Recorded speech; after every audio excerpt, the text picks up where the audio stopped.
नमस्कार मंडळी, आज आपण पाहणार आहोत परांडा विधानसभा मतदारसंघाचा मागील 4 विधानसभा निकालांचा इतिहास। तर मंडळी, अशाच निकाल पाहण्यासाठी आपल्या चॅनलला सबस्क्राइब करा। परांडा विधानसभा मतदारसंघाचा क्रमांक 243 आहे। तर मंडळी, परांडा विधानसभा मतदारसंघ येथे 2024 मध्ये शिवसेना पक्षाकडून तानाजी सावंत यांच्या विरुद्ध राष्ट्रवादी काँग्रेस शरद पवार गटाकडून राहुल मोटे हे निवडणुकीच्या रिंगणात होते। यामध्ये तानाजी सावंत यांना 1,03,254 एवढी मते मिळाली होती, तर राहुल मोटे यांना 1,01,745 एवढी मते मिळाली होती। यामुळे 2024 मध्ये तानाजी सावंत यांचा दणदणीत विजय झालेला आहे।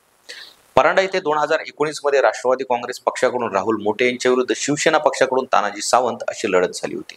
यामध्ये राहुल मोटे यांना 73,772 एवढी मते मिळाली होती, तर तानाजी सावंत यांना 1,06,674 एवढी मते मिळाली होती।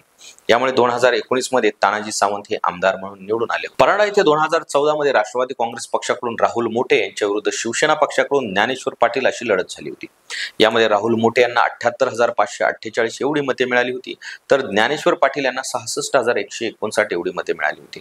यामुळे 2014 मध्ये राहुल मोटे हे आमदार म्हणून निवडून आले होते। परांडा येथे 2009 मध्ये राष्ट्रवादी काँग्रेस पक्षाकडून राहुल मोटे यांच्या विरुद्ध शिवसेना पक्षाकडून शंकर बोरकर अशी लढत झाली होती। यामध्ये राहुल मोटे यांना 83,425 एवढी मते मिळाली होती, तर शंकर बोरकर यांना 77,423 एवढी मते मिळाली होती। यामुळे 2009 मध्ये राहुल मोटे हे आमदार म्हणून निवडून आले होते। तर मंडळी, अशाच निवडणूक निकालांसाठी आपल्या चॅनलला सबस्क्राइब करायला विसरू नका। धन्यवाद।